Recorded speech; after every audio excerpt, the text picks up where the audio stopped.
Idinaan sa social media ng ilang taga-Parañaque ang kanilang paghingi ng tulong dahil sa mataas na baha sa kanilang lugar. Daing nila taon-taon na lang ang problema na hindi nasosolusyonan. At live mula sa Las Piñas, nasa frontline ng balitang yan, si Ian Suyo. Ian, kamusta dyan? Baha pa rin ba?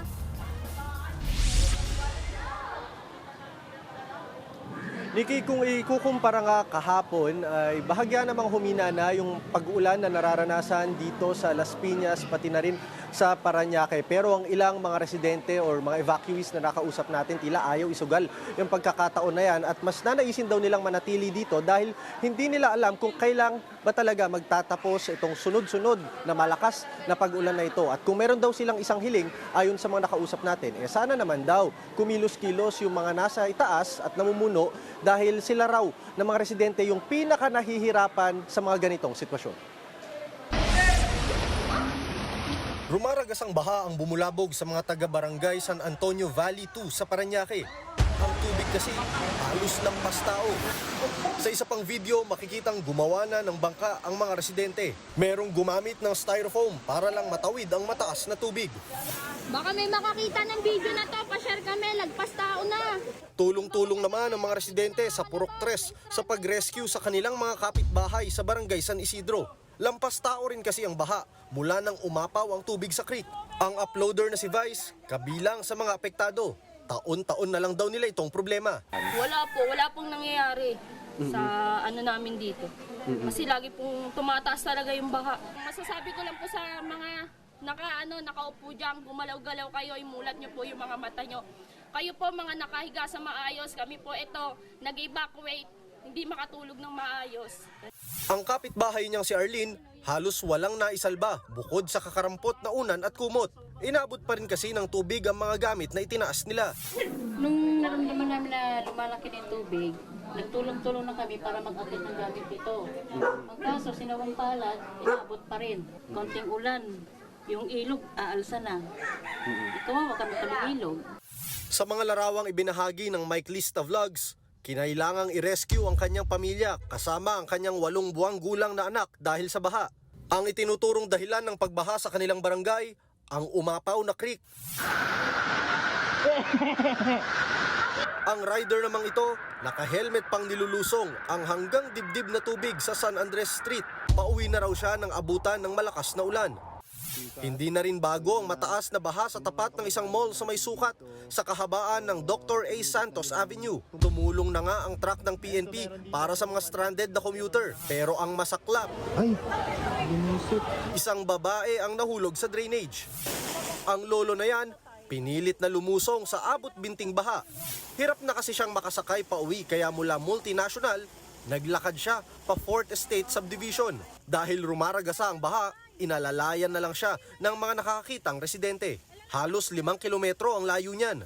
Nagsasagawa na ng declogging at clearing operations ang Parañaque LGU. Abot tuhod naman ang baha kagabi sa isang bahagi ng barangay Pamplona 3 sa Las Piñas. Nasa 128 na pamilya ang lumikas sa lugar. Isa si Aling Luz Roy sa mga maagang lumikas dahil malapit ang kanilang bahay sa tabing ilog.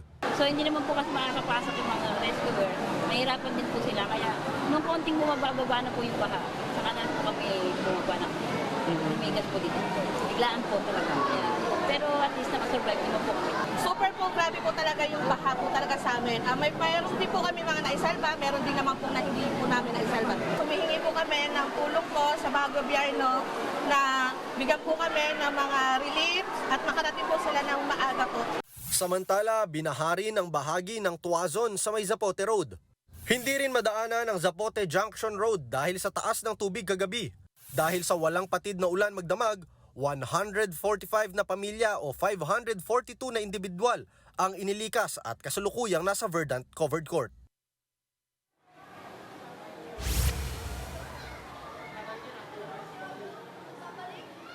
Nikki, wala na ngang pagbaha dito sa lugar.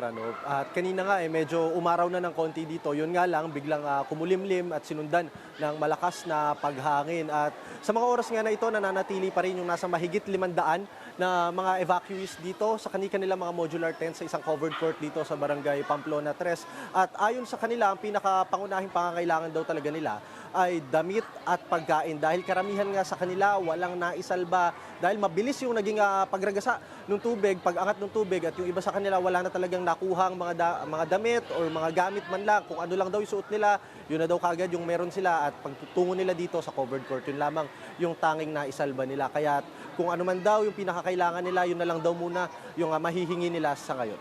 Yan muna ang latest mula dito. Balik sa'yo, Nikki. Pero iyan, meron bang sagot yung Parañaque LGU sa hinaingan nitong mga binahang residente? Kasi kung magpapatuloy nga, kung uulan ulit, edi mauulit lang na mauulit ang problema sa baha. Alam mo, Nikki, sa mga oras na to, wala pang binibigay na formal na pahayag ang pamunuang lungsod ng Parañaque. May kinalaman nga sa mga pagbaha sa buong lungsod, maging sa Las Piñas. At ayon sa mga residente na kausap natin, talagang taon-taon na raw nilang nararanasan ito. Nagiging cycle nga daw ito.